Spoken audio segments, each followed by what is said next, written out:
This is an interview with Garry Hilderman. It's in Winnipeg, and the date is April 15th, 1994. Good morning, Garry. Good morning. Yep, we've got a good level here. Okay.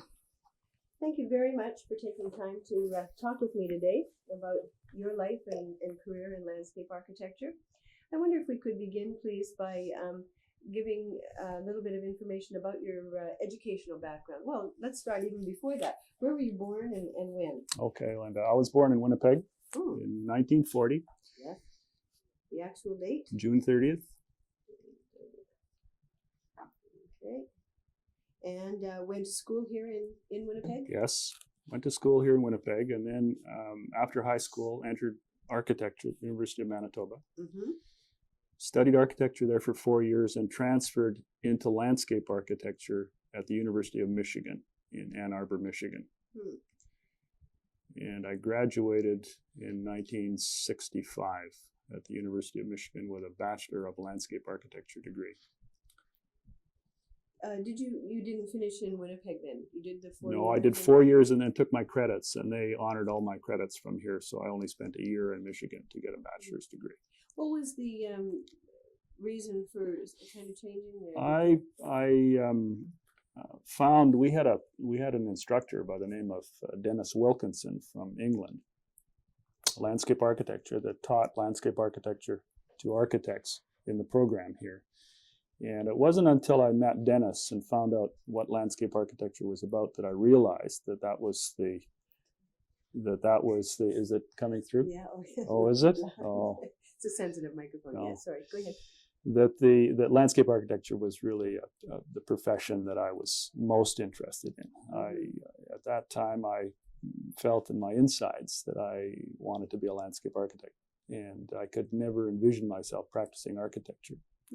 So it was a visceral kind of decision that I made, and transferred, and went to the University of Michigan, where they were opened their arms and were very welcoming. I mean, they accepted my credentials from Manitoba just wholeheartedly. Mm-hmm. And so I breezed through 1 year there, just to really concentrate on horticultural aspects and grading and things that I'd never studied here. Mm-hmm. And then worked for at the time, I'd been working in the summers for the Parks Department here in Winnipeg, mm-hmm. the City Parks Department. Do you want this kind of material now? Absolutely. Or do you want? Yeah. And I'll just run through sort of my background, and then we can go from there. So I was working for Parks, but before Parks, I had worked, while I was in architecture school, I had worked for a nurseryman who, Kakanoff Nurseries here, who had just started, young fellow, just started a business. And so we were doing all the bull work, laying out a nursery and that sort of thing. So I've always been interested in the dirt and plant materials. So that was kind of the traditional way that you eased in toward landscape architecture. But my architecture training was, in those days, Manitoba was teaching a very fundamentals of design approach to architecture. And we were learning the fundamentals, commodity, firmness, and delight. And I've always felt that background and that the fundamental design approach that they were using has really set me up for my landscape architecture career. At any rate, after graduating at Michigan, I went to work for project planning in Toronto. And I worked for them for a year. Brad Johnson was there at the time. Walter Kem was there at the time. And then came back to Winnipeg because Cameron Mann had established an office here. And this was even before it was called Mann Taylor Murray. It was Cameron Mann, landscape architect. And so I started working for Cameron. And then he brought in Glenn Urquhart and Claude Murray and Jim Taylor came along. So it was Mann, Taylor, Murray, and Urquhart, I think, at the time. Then Glenn Urquhart inherited $1 gazillion in 1 week. The week after he got married, both his parents died. And so he became a multimillionaire overnight, and decided that practicing a small landscape architecture practice here wasn't what he wanted to do. So he ended up in Vancouver, where he still is, as I understand. He was an engineer and a lawyer, so he wasn't a landscape architect. But that was how I started in the profession. Then I worked for Cameron for Mantil Murray for about a year, and then decided to go to graduate school and went to the University of California in Berkeley. And it was there that I studied under Garrett Ekpo, who was teaching special courses at that time. Berkeley had a few staff people at the time who had graduated through Penn and through McCarg. So they were at a crossroads between the project level design of Ekpo and the regional planning of McCarg. So it was really a good time for me because I was able to get both experiences. And Donald Appleyard was there at the time, View from the Road, and work that he did with Kevin Lynch. So I took courses from him as well. In fact, he was my thesis advisor. And while I was at Berkeley, after the first year, we were studying regional planning techniques, and I wrote back to Manitoba to Walter Daniluk, who was director of parks in Winnipeg, director of provincial parks, but based in Winnipeg, telling him about these regional land use planning techniques that we were using, and thinking that it might be of benefit to his department to use some of those techniques on provincial parks. So he offered a job to me and a fellow classmate who happened to be from New Zealand by the name of Grant Reed to come to Winnipeg that summer and study the Whiteshell Provincial Park, which we did. And Daniluk provided us with a Beaver aircraft and a pilot, stereo photographs of all of the lakes in the park, and we did a resource analysis that was so comprehensive I've not done one since that we could afford to do as well as Grant and I did that one. So we spent the whole summer flying over and canoeing through the Whiteshell Park and took all the data back, and both of us used it as the basis for our master's thesis work. So then the following year we transformed that material into theses. Then at that point I graduated in '69 from the University of California. I've got Ronald Reagan's signature on my degree. And one of your claims one of to my fame. claims to fame, right? Yeah, that's right. It was when I was there, it was during the People's Park rioting toward the end of the Vietnam War, or right in the middle of the Vietnam War, I guess. There were marches. There was lots of tear gassing of students on the campus, and it was an exciting time to be at Berkeley and in the States. But when that was completed, I came back then to Winnipeg, and the Parks Department offered me a small contract to transform my thesis into a working document that they could use in the park. So I decided to open my own practice. So in June of 1969, I started my landscape architectural practice, cleaned out my mother's attic, and put up some desks in there, and started in the spring of '69. So this June, it'll be 25 years that I've been in practice in Winnipeg. And then the 70s was a marvelous time here. That's when we had opportunities to do projects that you don't get today. Early 70s, I was given a chance to work on Leaf Rapids, town site for 3,500 people in northern Manitoba. It was a virgin site, and we flew in with helicopters the first time in, and ended up in 3 years building a town for 3,500 people. Well, somebody fresh out of school today who wouldn't have a hope in hell in getting anything like that.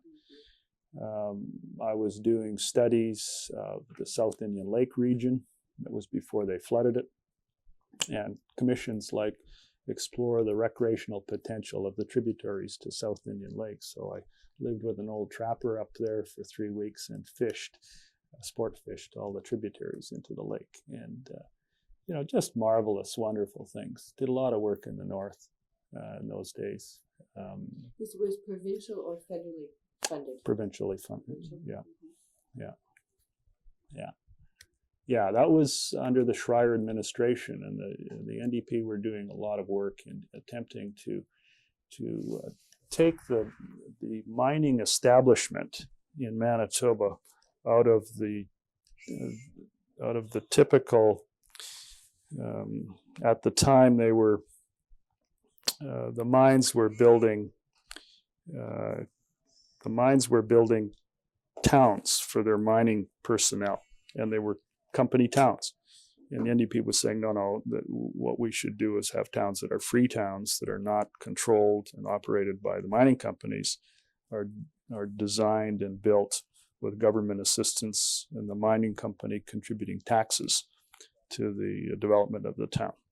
So Leaf Rapids was conceived in that manner.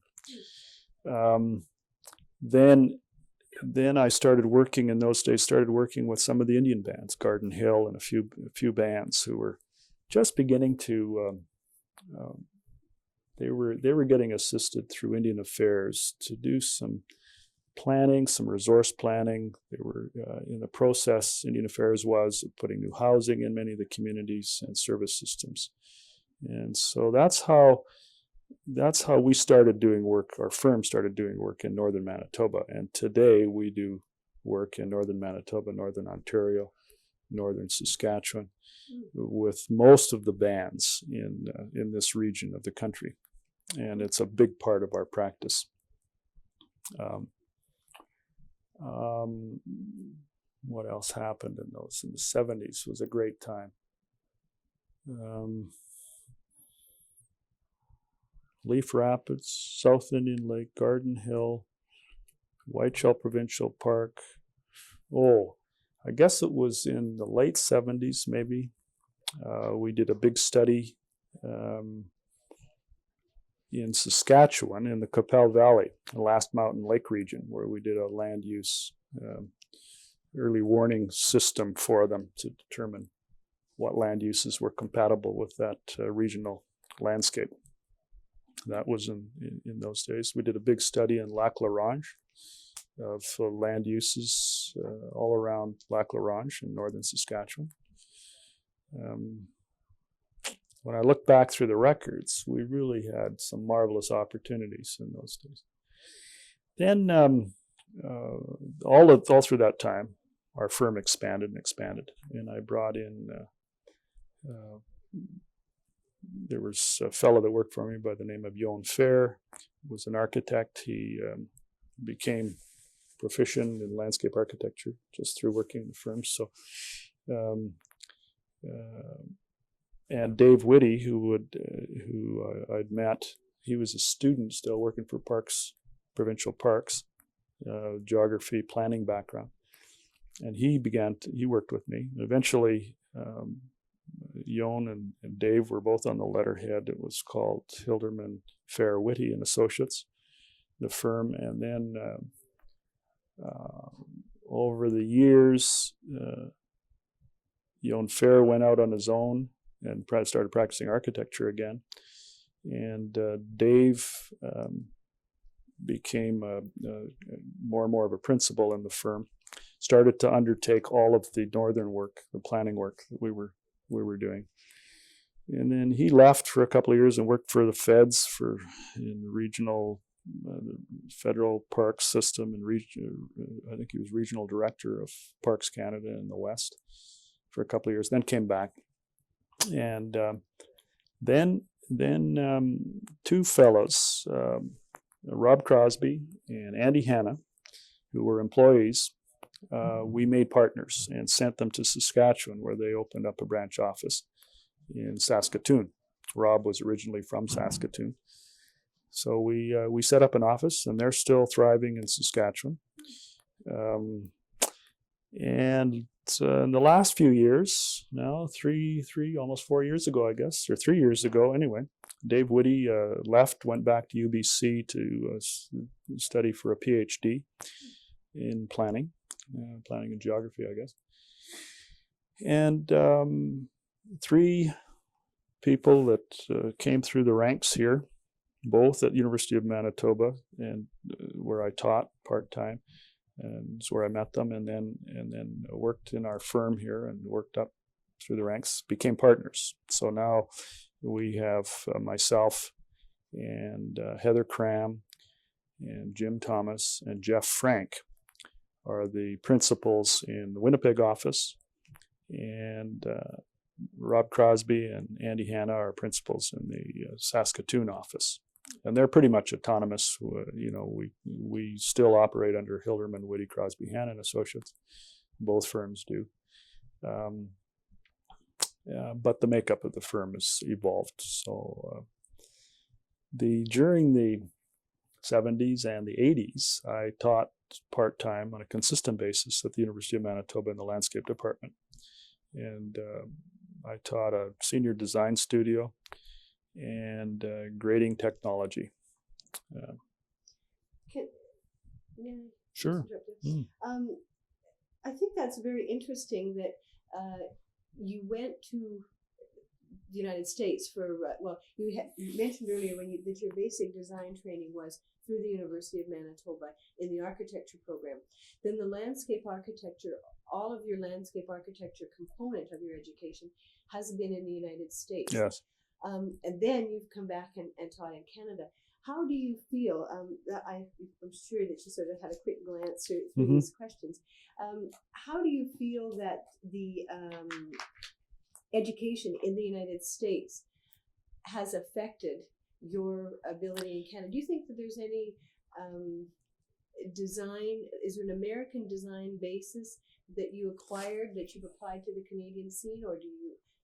No, I think what I gained in the American universities, in those days, Guelph was the only Canadian program that was operating in landscape architecture, and they were pretty new. And whereas Michigan, Berkeley, Harvard, Penn were the big name schools in landscape architecture at that time. They had some big name people in their faculties. But what I learned there was process. I really didn't take very much, I think, of the attitude of how you design or how you approach design. And by the way, I blur the distinction quite often between the design professions of interior design, architecture, planning, landscape architecture. And I really think in terms of design. It doesn't matter. I don't worry about staying in one category or the other. But coming back to Canada, coming back to Winnipeg particularly, has more to do with a spiritual feeling about the prairies, about a city of this size, of the north. So I feel strongly about the boreal forest, and I feel strongly about the prairies. Boreal forest primarily because of the intimate understanding of the boreal forest region when I did my master's thesis in that 4-month period where we had access to the Whiteshell Provincial Park. The prairies is something I didn't realize I had a feeling for until much later. But when you grow up on the prairies become very significant, I think, in a way that you can't communicate directly with people who don't appreciate it. The prairies are bland and flat to most people. And the winters, the weather patterns throughout the year, the features of this region mean something to me. And also I had connections in Winnipeg. I knew people here from growing up here. So it was a logical place for me to start. People have often asked me why I didn't stay in the States. I mean, out in San Francisco Bay region, when it was the best and worst of everything that was happening in the United States, a very stimulating time, a very bouillabaisse of everything that you'd ever want. And I just I was a foreigner there. I didn't feel comfortable. I didn't have a couple of generations of background to, people who did were feeling just the way I feel about Winnipeg and Manitoba, and loved that Bay region as a place to practice. So I came back, and I've never regretted it at all. I mean, I've enjoyed very much 25 years of practice here. I don't think I could have ever had more opportunities than I've had. I became a professional landscape architect just at the right time in Canadian and in prairie history. I caught the wave, and others caught it too. Jim Taylor and Cameron Mann was here at the beginning, and then he became a professional teacher, and he left. But those who stayed around during the 70s and 80s did some quite interesting things. And what my question is trying to get at is more in terms of the actual understandings of design in terms of either a philosophical process or in terms of the actual implementation. Is there an American base to your knowledge that you've transferred to a Canadian scene, or do you think that there's any distinction there at all? No, I believe very strongly that your design, the basis for your design philosophy occurs within the first 3 or 4 years of studying design. And quite frankly, in the American design studios that I attended, I never saw people that were as sophisticated in their design thinking as the people that I knew in Canada. And in the detail design. Now, I'm not, obviously people like Garrett Ekbo were marvelous. Garrett really played a big role in my life.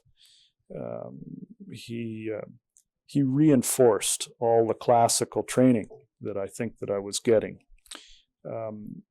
in that he was a practitioner who operated within that framework of design understanding. If anything, I guess the California style of design loosened me up a little bit. I'd always been a great fan of Frank Lloyd Wright's work, and the California style of design certainly was an offshoot of Wright, and it was a looser, a more dynamic form of design, and maybe that in combination kind of set the stage for the way I approach things today or over the last 20 years. But I think I always go back to the basic principles when I think about design. I worry about the transition and the demarcation of change from one component to another component.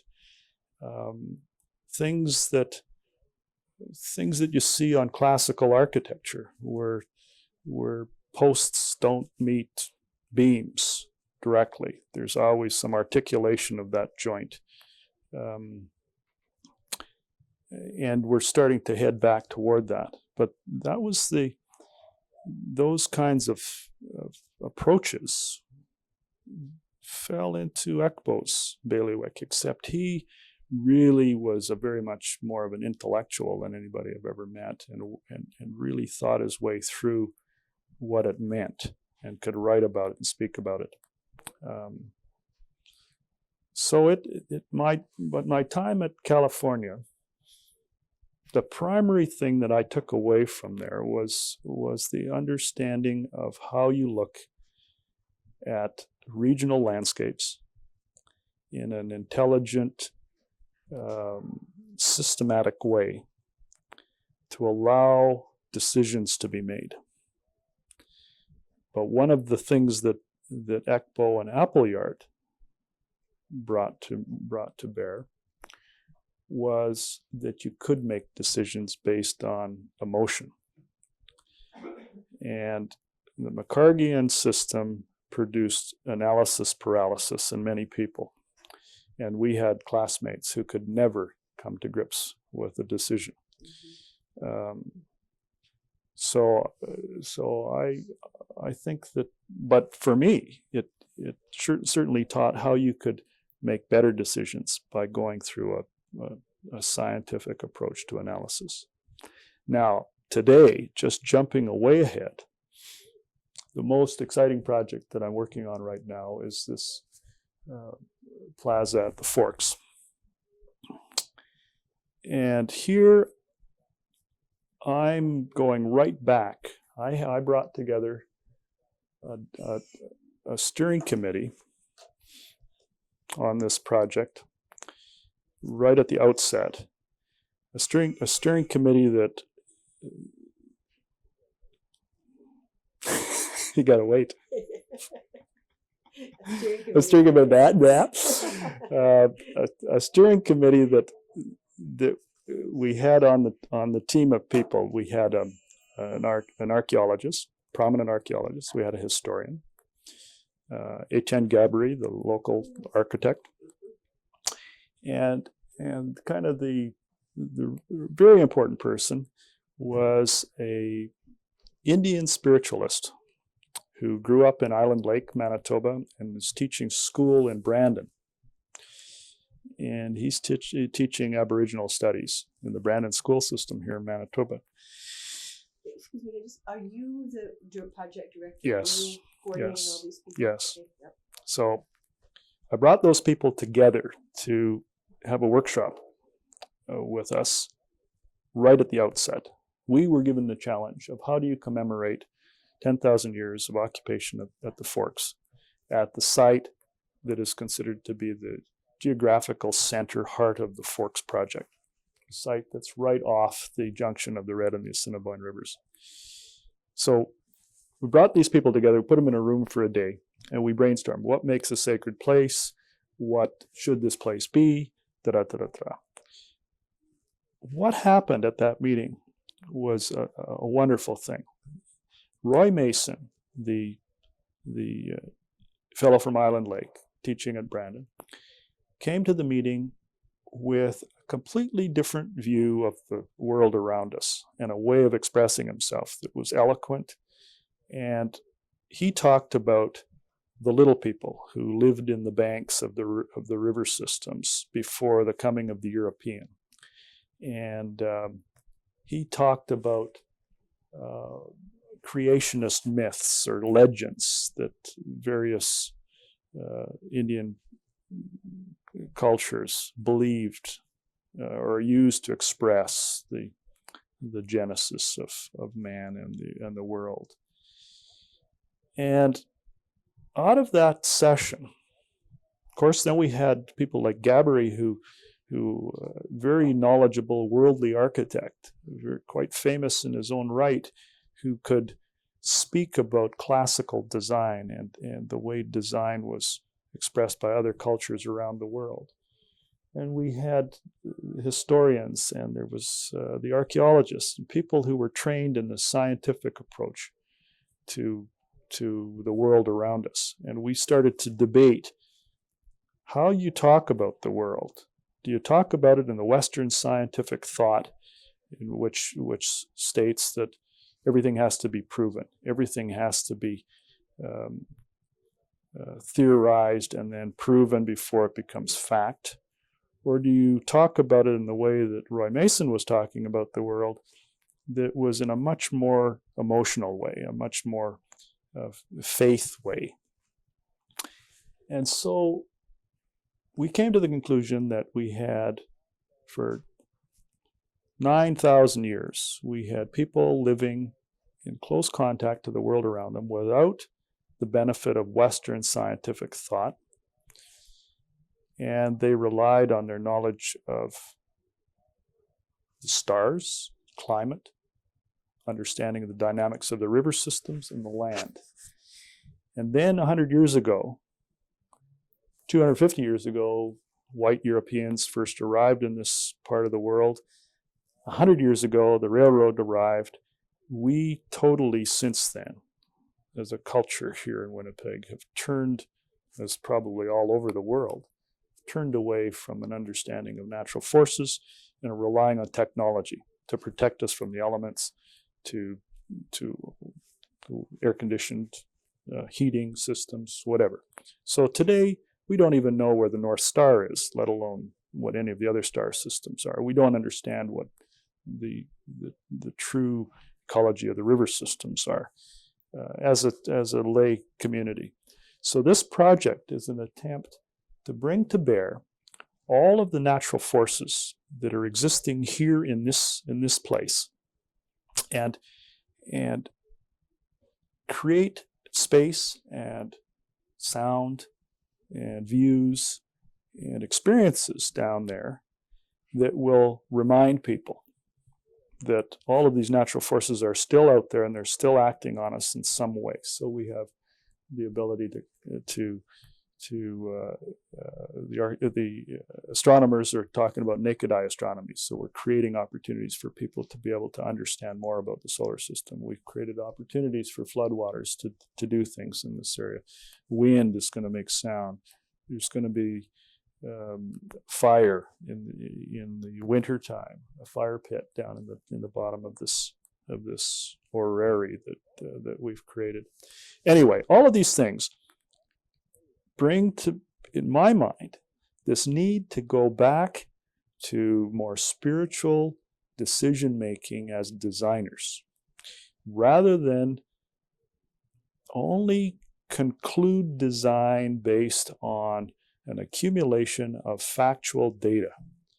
And if the data doesn't allow you to move linearly into a design, or it always will, but the design will end up being far less than a design that uses data that way, plus brings a whole different way of viewing the world around us to bear.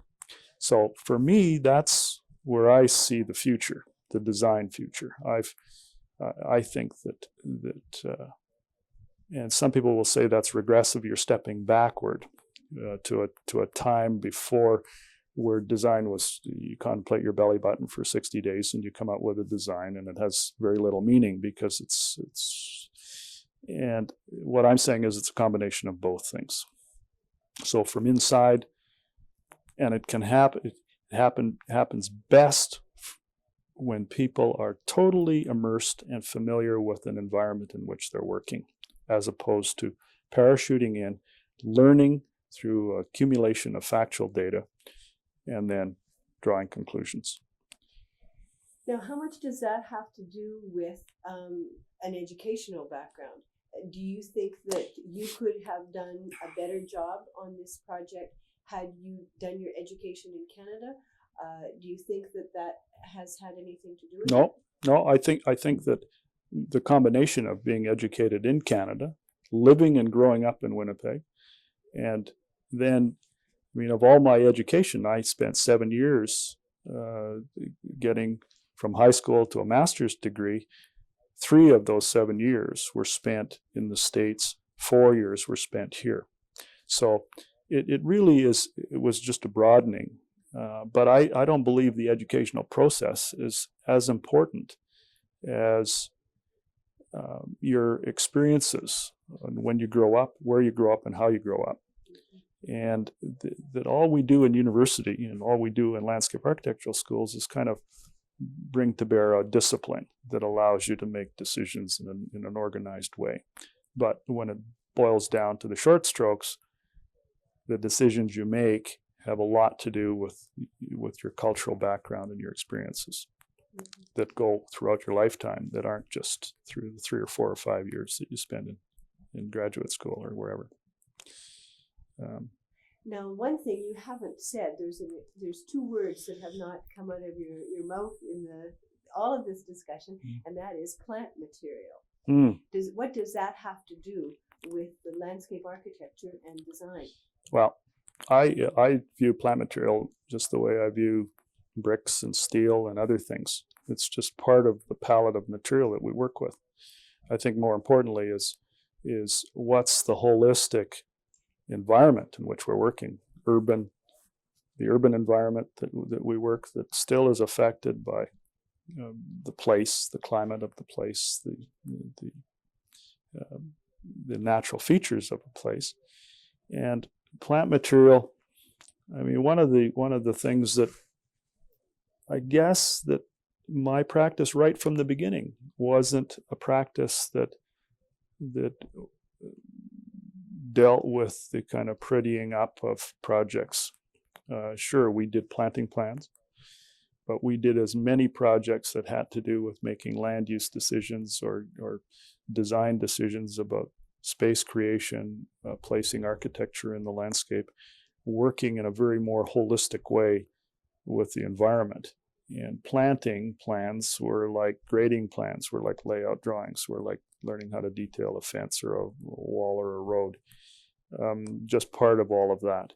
So I've never really felt, and I haven't really concentrated that much on that aspect of landscape architecture. I've done thousands of gardens in houses for people, not houses in the sense, but not architecture, but certainly house environments over the years, and I enjoy that, and I do them personally, and I've made over the years very close and many friends that have come out of working on people's yards. So knowing and understanding plant material, you have to. I mean, everyone expects a landscape architect to know plant material. If you can't speak of plant material with some background and knowledge, your credibility is down the tube. So you have to learn plant material. And I often recommend to students that, working in nurseries in the summer is good. Even if your universities are really teaching ecology, they're teaching native plant material, they don't teach very much exotic plant material. They don't teach the kind of plant material that people buy in the nurseries and the nurseries grow. So you have to learn it on your own, but you have to know it, because that's what many people are going to expect you to know, as well as, of course, the understanding of native plants. So landscape architecture to me is plant material is only one very minor part. Do you think that there are sort of in Canada perhaps two kinds of streams of landscape architects? Those whose first orientation is the plant material, i.e. ornamental horticulturalists, and then those who use the plant material simply as another design tool? I think that's right. I think there are many kinds of practices in Canada. I think that our practice is probably one of the most diverse in the kind of projects that we do, as any practice across the country. And I think there are landscape architects who are expert and very, very much more in tune with understanding living plantings and how you use those than I am, certainly, and certainly than our firm is.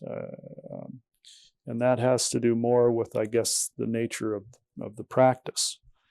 If we were practicing in British Columbia, for example, we would probably be much more involved in working with plants. The palette of plants that we use here on the prairie is limited. I think an interesting phenomena that's occurring right now, or future in landscape architecture everywhere, but even on the prairies, is the notion of native plant material and how to introduce those. Now, that's been discussed at university level for years. It's now finally reaching a point where the technology of using native plant material is practical, where the nurseries have learned how to grow it and transplant it, where the professionals have learned the process of creating native grasses, recreating native plantings. So that's going to be the wave of the next 10 years, I think. We're going to be looking for ecologically appropriate landscapes where maintenance isn't a dominant factor, where we're conserving everything. And so the reincarnation of native plantings is going to be a logical way to go. And in our practice, we're heading in that direction ourselves. We're doing more and more projects where we're introducing native plant material. Mm-hmm. So from your perspective, the plant material is not the beginning of the design concept for you? Not at all. No, not at all. Yeah, it's just one of the factors that you consider. That's right. It's one of the things that you use to clad the ground to create space outdoors where you're not using other elements to create space, to soften and to enhance things. Now, would you feel as comfortable working here in Winnipeg as you would, say, in British Columbia? Would you have a difficulty in that transition? Would it just simply be a matter of learning plant material that you would then design with that new plant material, or do you think I think there's a whole other. I think that I could move to British Columbia and I could probably learn a little bit about the local plant material and the construction techniques and how to and do the business of landscape architecture. And I could create designs in an abstract way. And I might be able to create interesting designs using all of the different opportunities that British Columbia offers in terms of site and materials but that in a way is a bit superficial. It's like being a sculptor and taking your sculpture and transposing that anywhere. People either respond to it at some level or they don't. But the chances of a sculptor working in their own cultural environment, of being able to create things that people respond to at a very inherent basic level, is greater than sculptors, artists transposing to other places. And I think there was the best lesson occurred. I sat on the National Capital Commission for 5 years and the Design Review Committee, and I was in Ottawa quite a bit of time, quite a lot during that 5-year period. One time, and every time I was there, if I had some time, I'd go to the National Gallery. One time I stumbled on an exhibition of Japanese sculpture. And this was modern sculpture by Japanese sculptors. It was the most powerful sculptures that I had ever experienced. And one room was filled with logs. Another room had these huge amorphous, like giant pillows made up of looked like the bark off trees and things.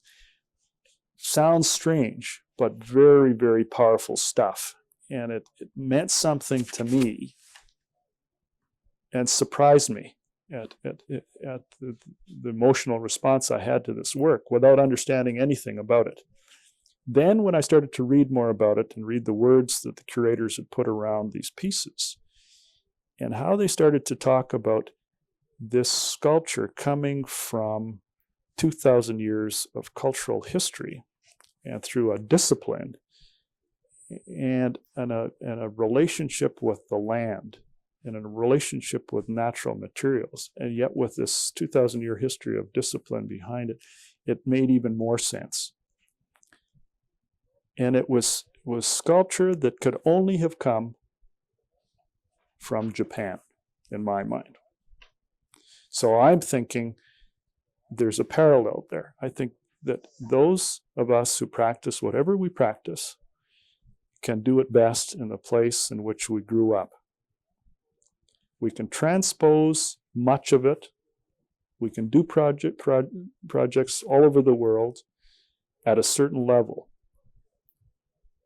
But somehow you have to find a connection that goes beyond just the intellectual connection to the place in which you're working. To be able to make a little jump, to be able to create something that is more important than just a good project. And it's at that level that I think the fun of exploring of what it's all about in design and landscape architecture rests. It takes 20 years to learn all the tricks of the trade before you can start thinking about those things. The first 20 years, you spend a great deal of time just trying to figure out how to do in a competent way the things you have to do. But then once you can sort of set that aside, then you can start interpreting. And that's the great thing, I think, about practicing after you're 50 years old. Another coffee? No? Just kind of following along with some of those ideas, what do you feel is there a Canadian landscape architecture? I don't think there is. At least not a landscape architecture that comes through the professional landscape architectural field.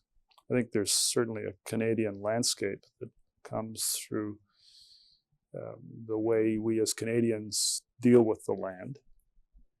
But I don't see that there's not like a California style, or, I don't see that we've, and the unfortunate thing in my mind is that the last 10 years in this eclectic approach to architecture and design and landscape architecture of postmodernism and all that nonsense of accumulating bits and pieces from other places and putting them into compositions that happen to be three-dimensional, and they're, that's so superficial, and it's, we're still in unfortunately, I really believe we're in a very much of a dark ages of design. There's very little good design that's occurring in very many places, anywhere. I mean, Canada is certainly no exception. So it's hopefully out of our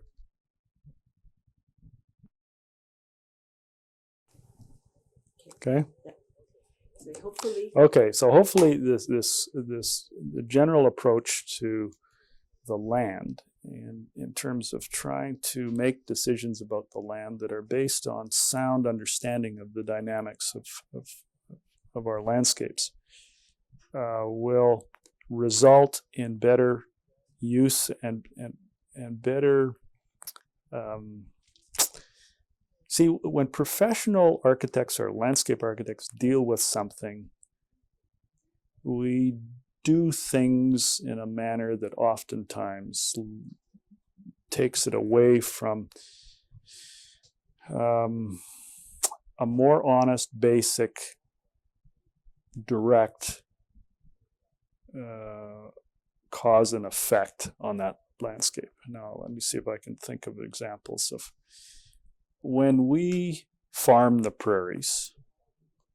We consciously went in there, we removed the native grasses, the tall grass prairie, we broke the ground and we opened it up, and we made it vulnerable to all sorts of diseases and infestations of everything, and erosion and whatever. But we use it and we consume it as an agricultural community in a certain way. And the ways that we've consumed it over the last 50 years have been, 50 years, I guess, with the coming of major equipment, has been very harmful. Now we're beginning to understand how we can still have production and farm in a manner that is economically viable, in a manner, though, that is more in keeping with sustainability of that landscape. Now that we can, as professionals, can preach about this till they're blue in the face, and we can use examples like that in our cities about what we're doing wrong in our cities with our city environments. But until the people who are spending their money understand that, nothing changes.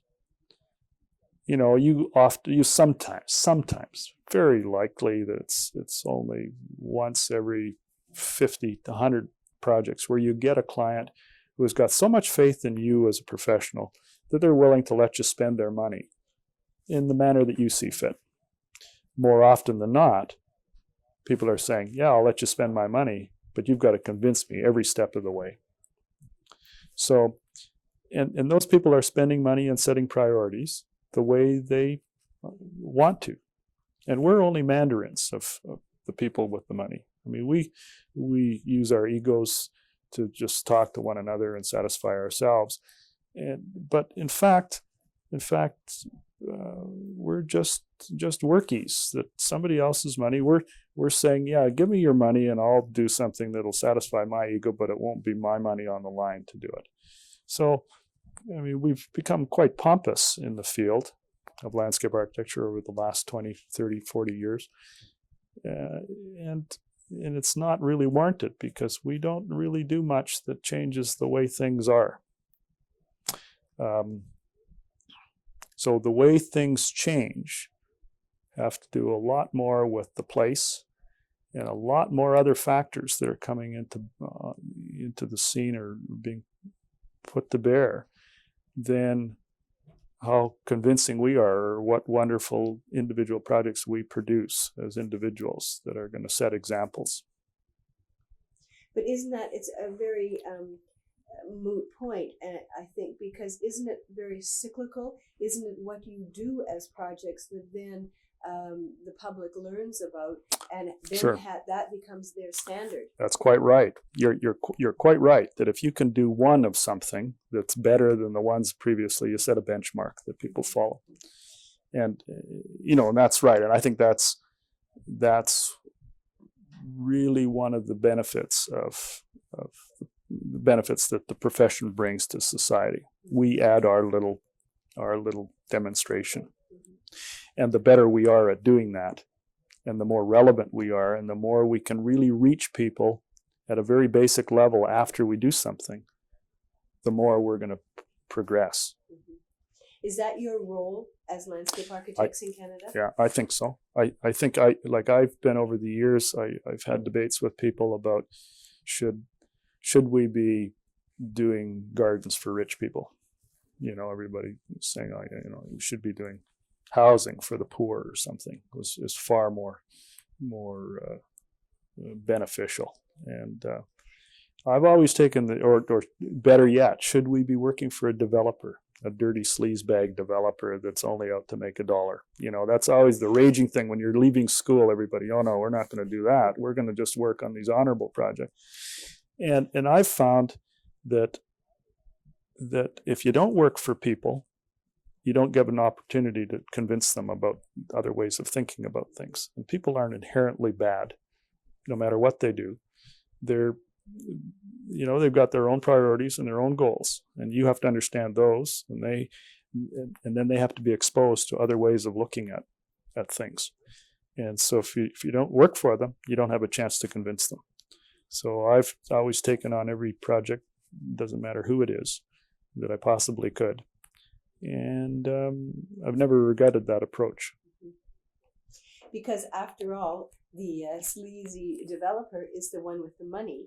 Sure. Who's going to have an impact, simply because of the money, there will be an impact on society. And if a landscape architect is not in there to affect that impact in some way, then it'll be any old kind of impact. Right. And furthermore, if they can affect it in a positive, and I don't necessarily mean that in a judgmental kind of way, although that's definitely part of it.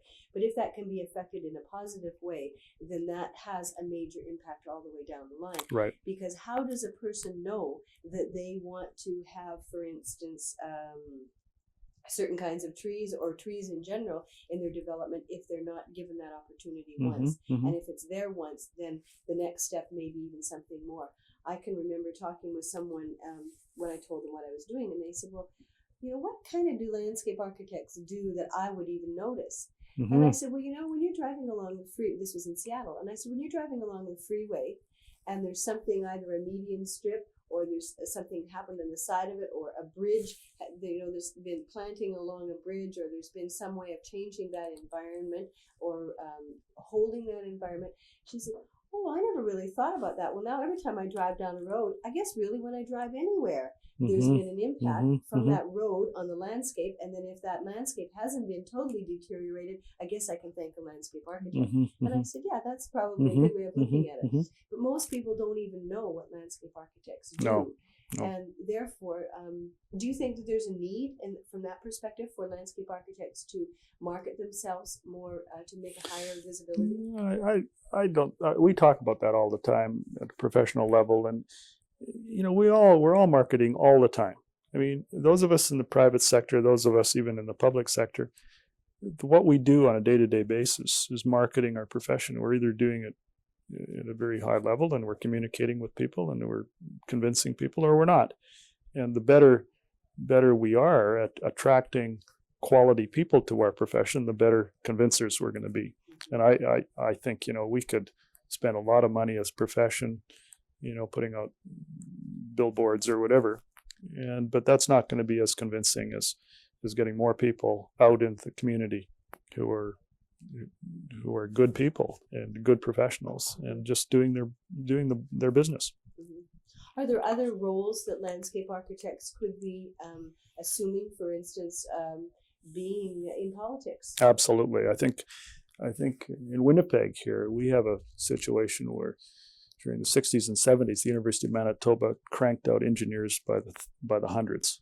That was the age of engineering. Every kid went into engineering, and they came out of their hordes to the point where suddenly there was no more need for any more engineers, but we had all these engineers. So what happened was engineers went into government at all levels and became, over the last 20 years, became very well placed in city, provincial, and federal government agencies. And all of their classmates were running private practices. And so it was a wonderful situation. And over the last few years, over the last quite a few years here, and maybe it's starting to change now in Winnipeg, engineers made the policies, engineers handed out the contracts, engineers did the work. And we have more bloody roads and bridges here than we know what to do with a population that hasn't increased in the last 20 years. We're still building new bridges and new roads, and we're still prioritizing expenditures based on engineering works, not based on other value systems. And it's because we've got engineers in positions of power. And we've got to balance that. And a good way is to crank out a lot of landscape architecture and planning students and architects who don't operate in the traditional way, but get involved as bureaucratic, political, and we'll get a balance in society. But I look around here and I'm just totally appalled at the way things get done in our community here and why they get done. And it has to do with biases and positions that are formulated by education. And then having all of those people, it's like having our whole governmental system run by lawyers. Every politician's a lawyer. Well, you get a skewed view of the world. And so definitely we have to keep producing landscape architects, but equipping them to do more than just be traditional landscape architects, to do more than work in an office like this one, to be politicians, to be bureaucrats, to be good bureaucrats and good politicians. And do you think that there's anything that can be done immediately on that front? I mean, that's sort of an over time kind of process, as I understand it. Sure. Is there anything that could be done? I think the schools could focus more attention on other aspects of the profession as it could be practiced. So far, I see the schools still emulating or still trying to produce people that can design or people that can do traditional landscape architecture or planning. I mean, that's the ultimate, to be the designer, to be the person that calls the shots in terms of project design. And it's so, I think, right now we've got more people clamoring for fewer jobs than I've ever seen before. And yet there's all sorts of need for people with landscape architects' understanding of the holistic community in positions of policymaking. But we don't stress schools. I don't think we stress that nearly enough in the schools. We're not teaching people to be good public speakers. We're not teaching them to be good verbal communicators in any way, or written or communicators that would write. We're not teaching them to understand how decisions are made in society, in a democratic society, how they're made even locally. I mean, we should, University of Toronto, University of Manitoba, University of British Columbia, should be teaching people about politics of that location, which is certainly Toronto's politics are different than Winnipeg's politics, but unless you understand it, you don't know how to work within it. And, you know. Yeah, it seems to me too. One of the people that I interviewed, Reinhard Petersman, said that he was appalled to think that a country like Canada didn't have a Canadian national landscape architect, like a landscape architect in a decision-making role in Ottawa. That there wasn't someone there who was indeed presenting the landscape architecture point of view and fighting and lobbying. Lobbying for that perspective. Yeah, no, that's a good point. Is that something that you think that CSLA should be doing? Is there a role there that the Canadian-wide society should I think the CSLA as a national body has the credentials, at least, to speak federally. And that's probably a direction that they might wisely take.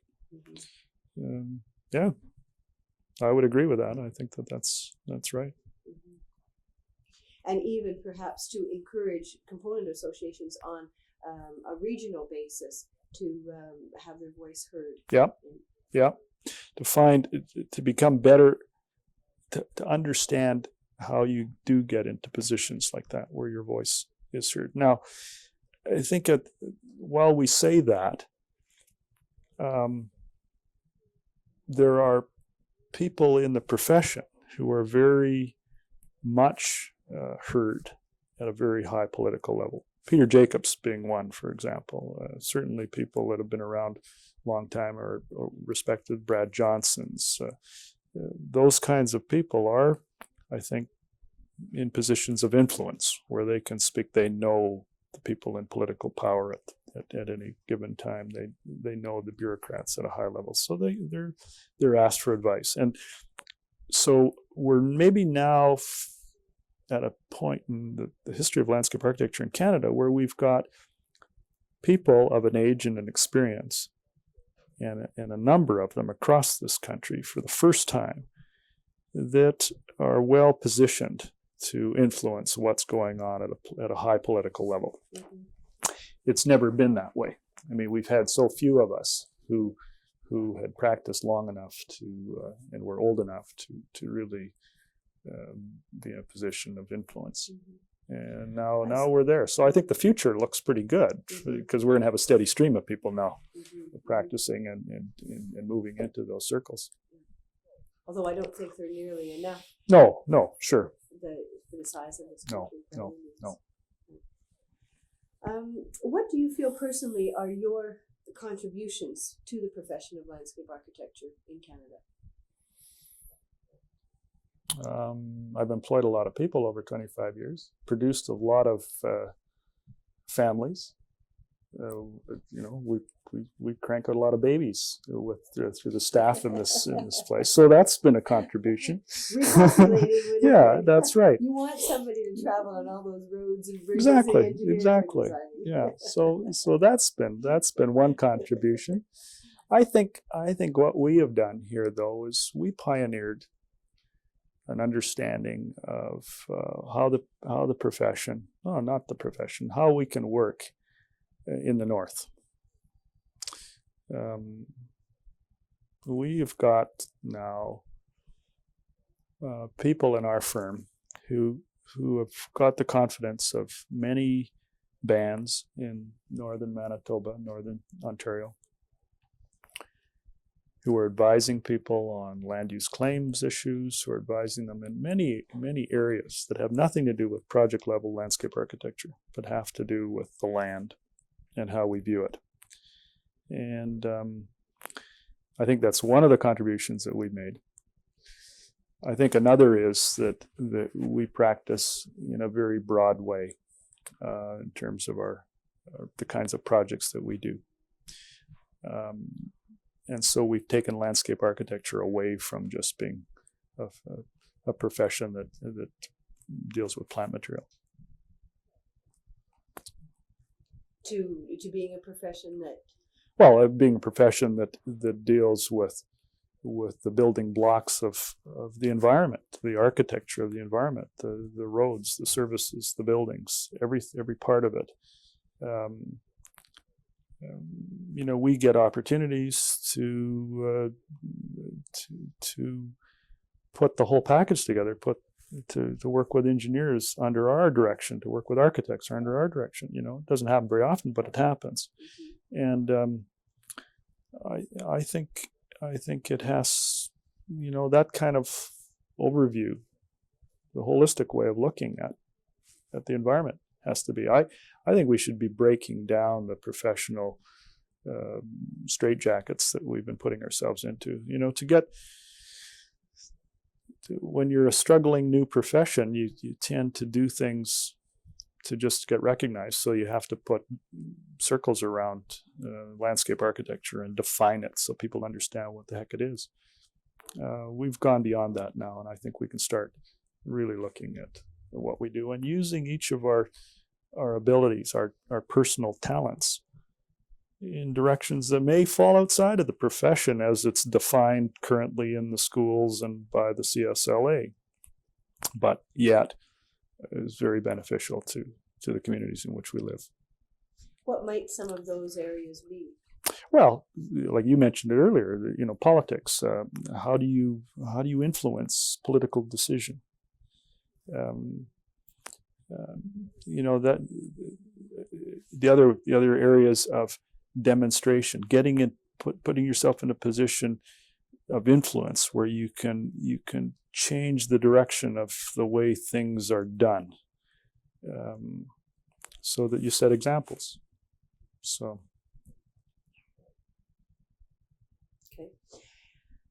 And how do you feel that or where do you feel?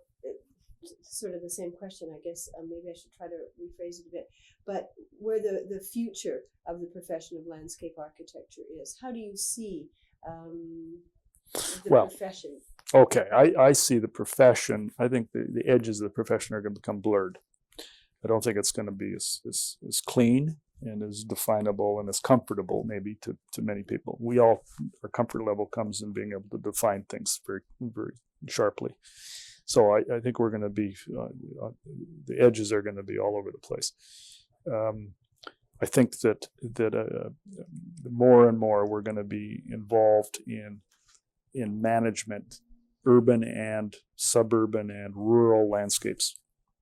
We're going to have to be much more aware of how to be efficient managers of these landscapes. So we're going to be using native plant material. We're going to be using different ways of maintaining things, operating.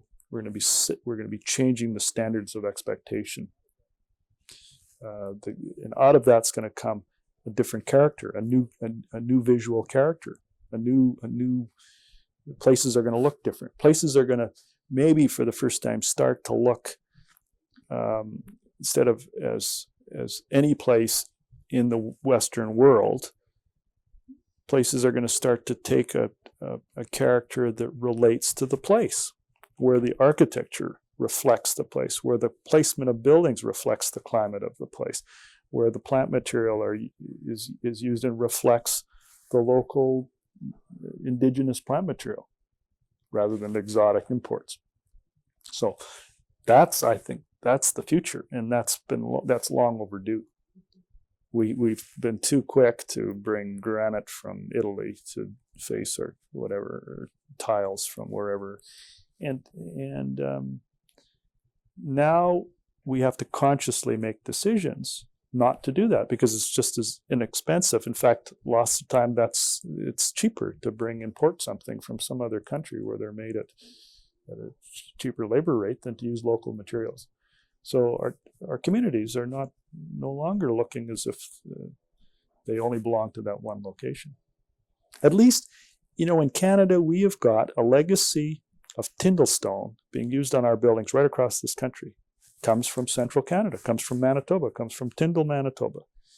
Still being used for prominent buildings. Museum of Civilizations, Tyndall stone from Tyndall, Manitoba. That legacy of using an indigenous material, that's the only one I can think of. Tyndall stone from Tyndall, Manitoba is the only one that we've used constantly across this whole nation. Everything else could be from anywhere. So I think we want to look to how we keep doing this. How do we create this image of a place that is truly the place? It isn't from another. So I get wild-eyed when I see people doing civic projects on civic streets and civic places with materials that they're importing. You know, when we've got, I'd be happier if they just use concrete instead of tiles from Italy or from wherever the hell it is, you know, because it has nothing to do with this place other than some landscape architect sits in an office, looks at a catalog and says, gee, that turquoise blue tile really looks neat. Wouldn't that be nice out here? So there's no meaning. There's no value in it. And how do those changes take place, though? Obviously, well, I don't know, obviously is maybe not the right word, but do they take place with the practicing professional, or do they go back to the education system? Both.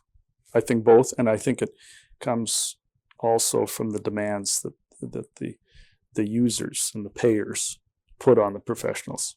So but how do those people how they get educated? Yeah. How do they become? Where do their demands Yeah. come from?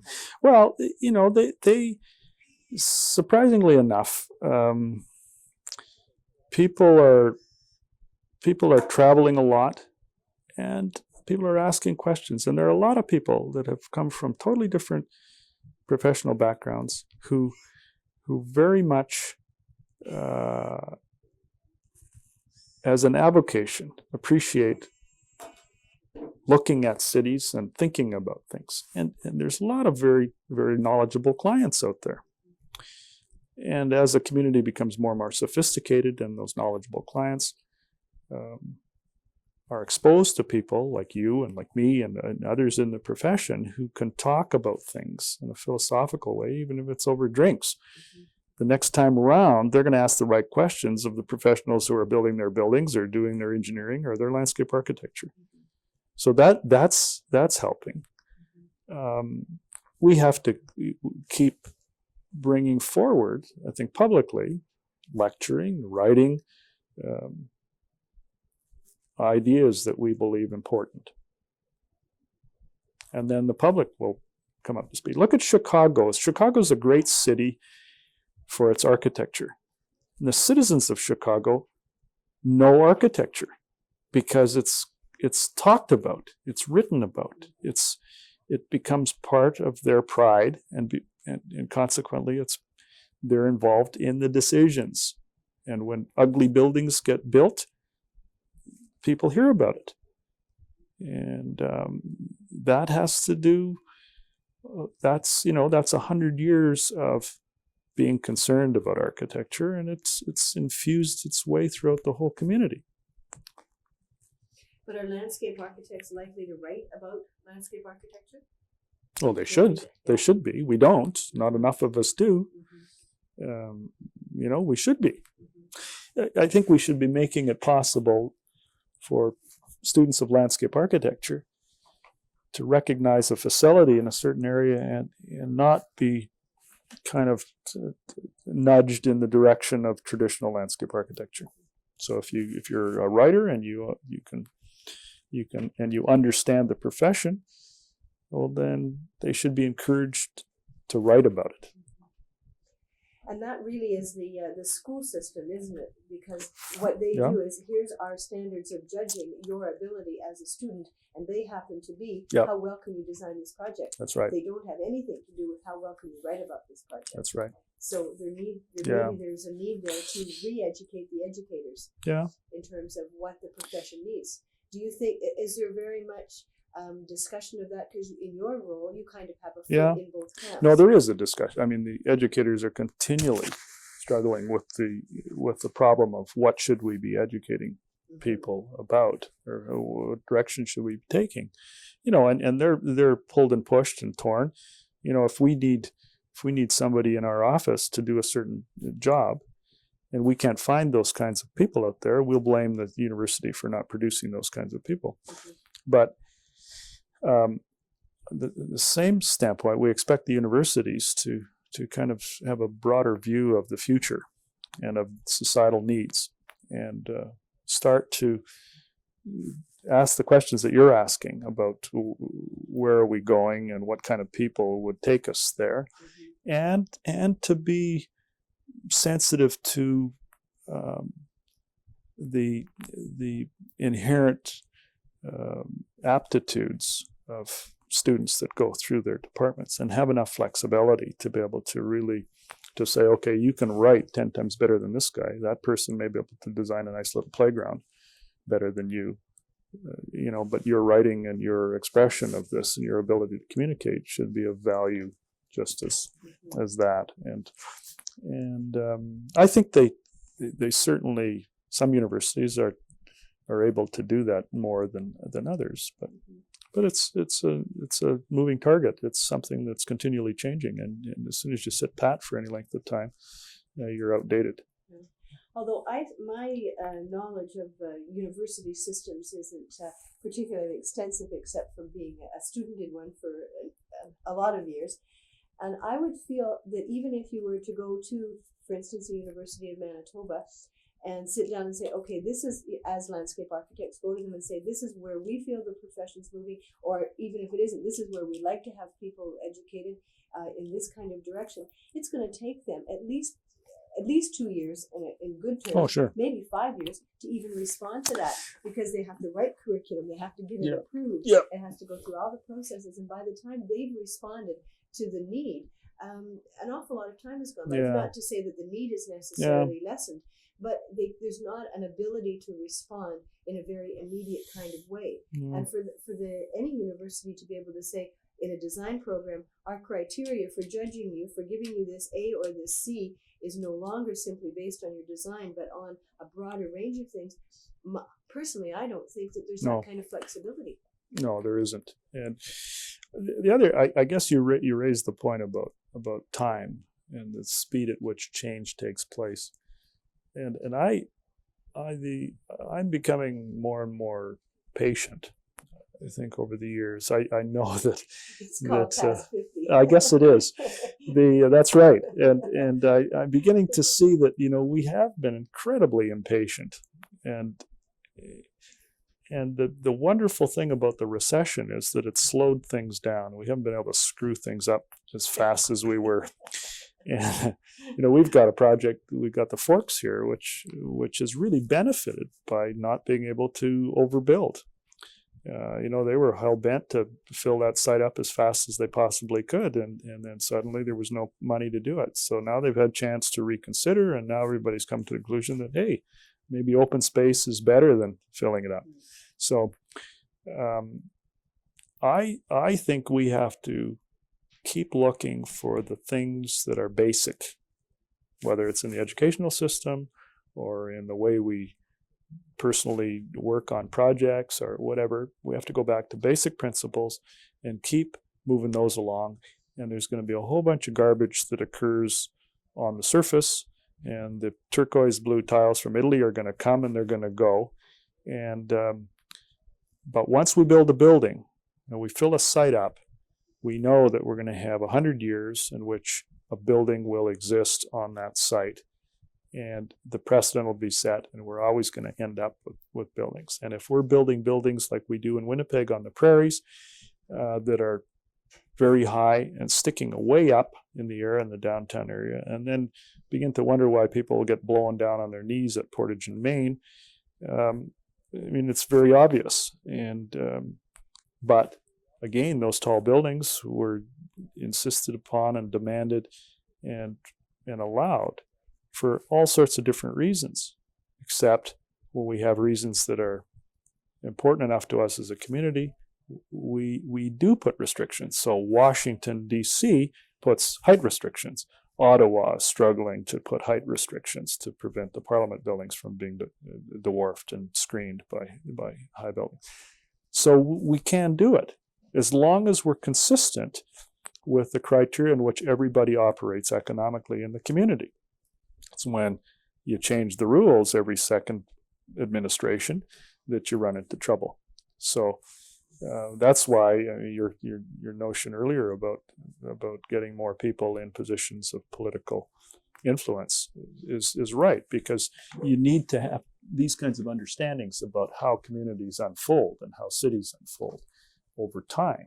That's more than just one generation of time, but really accumulated decisions that change the face of a place forevermore. Mm-hmm. So when a politician says, yeah, we will plant, or we won't plant elm trees ever again in Winnipeg, and the rate at which Dutch elm disease is killing our trees is only 10% a year or less, we stop planting trees, we're automatically performing a form of genocide that will eventually have no elm trees. But a 10% loss of trees, if we're planting tons of them, is nothing. So we'll always have elm trees. So 25 years ago, a decision was made, or 20 years ago, never to plant elm trees in Winnipeg. We haven't planted one since. Now suddenly, we have got considerably fewer elm trees here than we would have if we'd have kept planting them. So decisions like that are made at an administrative level or a political level can affect the long-term future of a place. Here we've got Broadway Avenue, elm trees that are glorious. Broadway is always pointed to as the street. Gee, why don't we do? Broadway will never again occur in Winnipeg because those trees were planted in 1909 and we didn't use salt on our streets. So the trees became established before we started to dump tons of salt on the streets. We cannot grow street trees anymore because we kill them with salt. And so until we as a city say we've got other values here, we've got to find other solutions to the problem of ice on our streets, we're changing the face of this community for the next 100 years. Mm-hmm. And I think I'm also hearing you say that the person who would be the one to say we've got to think of another solution to the salt could be a landscape architect. Sure, or a horticulturalist or somebody, but mainly a landscape architect who knows the horticulturalists think in terms of the technology of growing the tree. Mm-hmm. The landscape architect is thinking about the reasons for growing the tree. And that's why we need landscape architects in positions, not horticulturalists in positions of politics or bureaucratic power. We need the horticulturists to tell us how we do it or why is it dying. But we need a landscape architect who's looking at the broader picture all the time to be the one that's pointing out the impacts of certain decisions that don't seem to be related.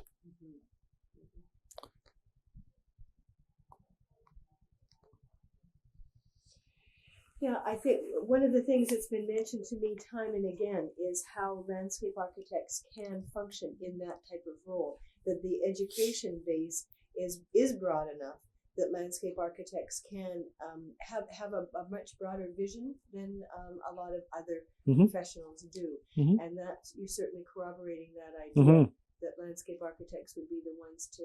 And again, I think that goes back to the schooling, to the school system, sure. Is that if people were at that time when they are being taught design courses, that there's also a broad enough understanding that they have the ability to do all these other kinds of things, that they do see things. Perhaps that's what's required, is to let landscape architects know that they do see things differently from other people, that their process of working through a problem is a different process than how, for instance, than how an engineer works. Yes. Or even, as you say, how a horticulturalist would work through that same problem. That's right. To come to that kind of understanding. So do you, in general terms, do you see a good future for landscape architects? Do you see a bright future out there? Sure. I think the public now knows that landscape architecture is a valuable commodity. And there's, the developmental stages of the profession are over. You know, now we're going to have to prove our worth, and as long as we're relevant and we're doing the things that society believes that they need, we're going to have work and we're going to have influence and we're going to be well situated. But it's continually changing, and we found in our own firm that if we get complacent, we fall behind right away. And we've always practiced a practice that is pushing the edges, looking for new things, you know, trying different ways of doing things. And as soon as you do it and it's successful, then everybody jumps on that bandwagon, and you got to keep moving on, or else you'll just be one of the herd. But I think that a philosophy or that approach is an approach that the schools must take as well. You know, you can't just kind of sit pat. You got to keep watching what's going on. You have to be more involved beyond the university environment so that they can stay relevant. Yeah, because if your whole focus is simply here teaching and you don't really know what's going on. Oh yeah, the world changes. Yeah, that's right. You can't be teaching for that. No, exactly. Are you in communication with the university administration with the landscape architecture program? Do they consult with you on where you think? Yeah, you know, I think that when I was teaching part-time, I was very much plugged in, and they were plugged into the outside through me. It's a little less sporadic now that I'm, you know, not teaching, other than a course here or there. But yeah, they keep in touch, and I think the universities recognize that that's very important. Yeah, that they need to know. Yeah, sure. You know, philosophically, I believe that it's better if we have a whole bunch of people going off in a whole bunch of directions than it is to have standards and straitjackets that are forcing everybody to do things in the same way. So, you know, the smaller, more diverse approaches to all of this stuff is good. So. Yeah, because as you say, if everyone is straitjacketed into a particular way, then they're also going to be straitjacketed in terms of how they feel that they will practice. That's right. Yeah. So that whole moving of those boundaries in the education system will also affect the boundaries when they graduate. Right. That's right. Yeah. So I'm an advocate of a lot of small schools across this country, not few big schools, so that you really end the small schools teaching their local stuff. And if we do that, or teaching the things that, you know, University of Toronto teaching urban design, very important. I mean, they've got an urban environment there that's their classroom. We should be teaching things that relate to the prairie environment and the boreal forest northern environment here at Manitoba. And, you know, obviously, I think all of those regional the regional parts of Canada, it'd be nice to have a university teaching landscape architecture that's in the far north, you know, Northwest Territories or someplace should be teaching landscape architecture. The way that our firm is practicing it, relating to land use claims issues and land uses in the north, and dealing with hydroelectric transmission lines and how you put them through the north, and how you deal with communities and people in the north. You know, all of that stuff, very important. And yet, you know, the universities in the south here aren't particularly geared up for that, or aren't even interested in it, you know. Yeah, we're pretty focused to the 49th parallel, not the 54. And we're focused to big cities, and we're focused to Europe and the you know, the history of European culture, and we're not focused to the 10,000 years of history of Aboriginal culture in this country. And we bloody well better start to learn, or we're going to be in deep trouble more than we are now. So I see that a very great need, I think, for the university systems to start to wake up and see this whole country, not just the bits that they're concerned with now. But I'm hearing you say that to see this whole country on a regional basis. Yeah. Not to see Canada necessarily as a whole, but to see the regions. Absolutely, sure. That's right. And maybe that's what Canadian landscape architecture is. Maybe it is a regional. Yep. Has much more strong. Rich. That goes back to the other things that we talked about earlier about trying to make every project indigenous to the particular place. And if we did that across this country, we'd have such a wonderful country because every place would be unique. Yeah. Instead, we're trying to do what they do in Toronto, or we're trying to do what they do in New York, or and it just doesn't make any sense. Or what they do in Brazil. Yeah, even worse. Yeah. Yes. Yeah. Or trying to take something that they do in Brazil and putting a Mi'kmaq Indian connection with it. Right. Or, that's right. Yeah. Just sort of a surface kind of coverage. Yeah. So maybe that's what's Canadian about Canadian landscape architecture, or what can be. What can be. It's not there yet because we're still seduced by things we see. If it's good, it must be from out of town. But do you think that means that there's not any need to know the world, to know what's going on? Oh no, not at all. I think that you've got to know the world in order to know your own place better. But not to be influenced into it. Not to just be eclectic. I mean, to take those things that apply, sure, but don't be too quick to not understand your own place. Like the University of Manitoba has courses where they go to Italy and they do things to understand Italian design and whatever. And that's fine as long as they also are spending a great deal of time understanding here.